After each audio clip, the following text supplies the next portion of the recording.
So Stephanie, thank you very much for accepting our invitation to do this interview with us on ecosystem services. To start with, I would like to ask you to introduce yourself and the Californian Center for Sustainable Communities at UCLA that you are directing. Yes, so I am a social scientist by training. My community of affiliation is geography.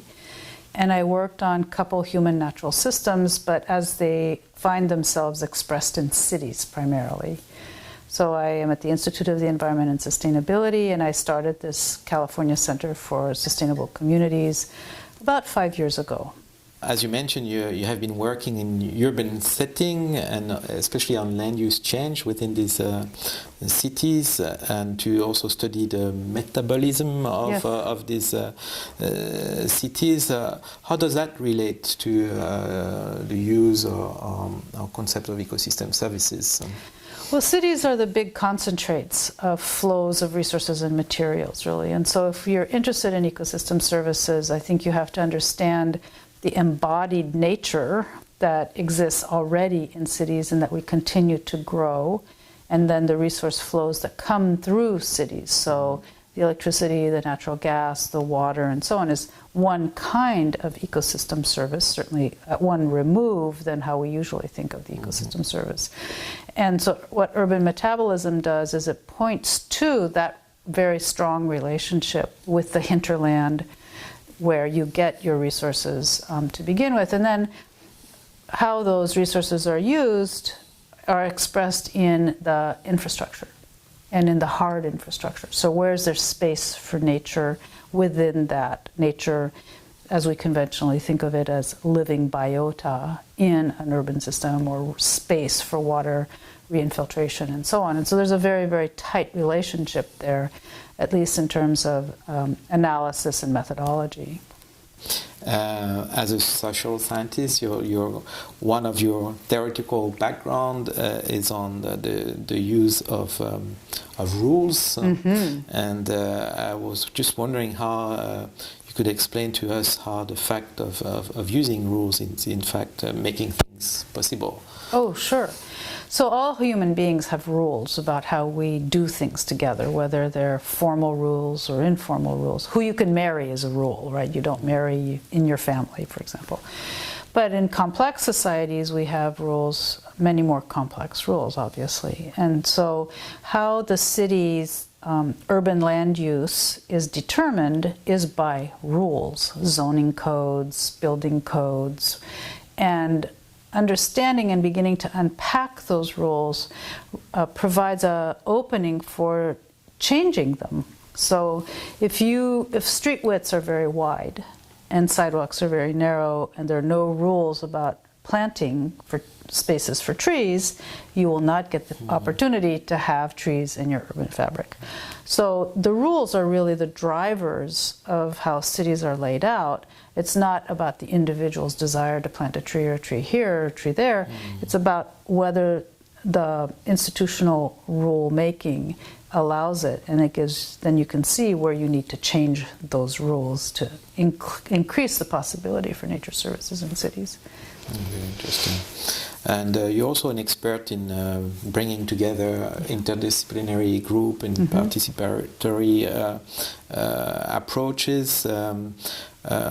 Could you also tell us a little bit how you are creating those groups, animating those groups, and what are the keys of making these successful?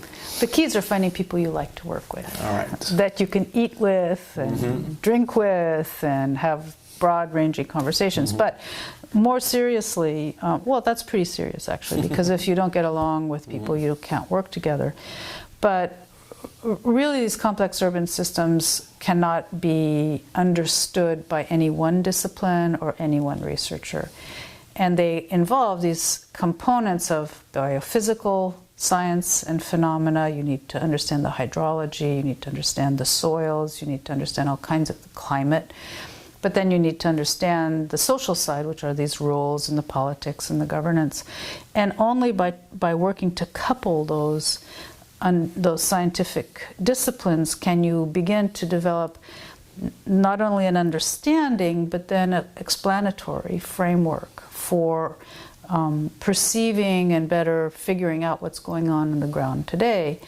And that complex coupling of knowledge in some ways provides a better opportunity to talk to stakeholders or participants, because they, in their hearts, know that these are complex systems, that they're not simple. And so you can actually talk to people about different aspects and bring them into the dialogue about what the future of that urban area looks like.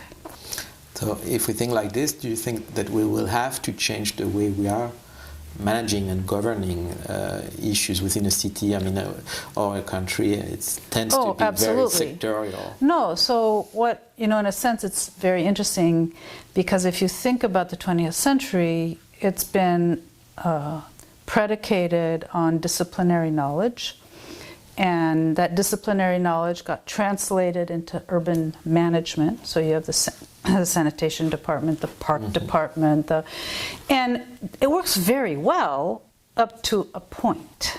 And the point we are today is realizing we've segregated this knowledge and now we no longer can integrate systems thinking solutions.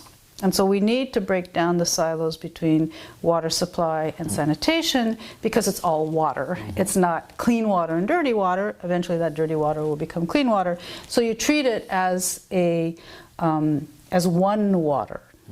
And then with one water mentality, you can recuperate water, reuse water, think about distributed sewage treatment rather than centralized sewage treatment, and so on and so forth. Streets and water.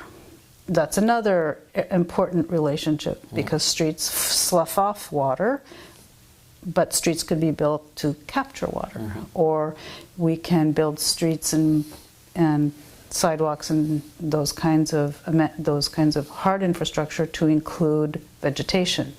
So we really need to bring this integrated approach to urban management.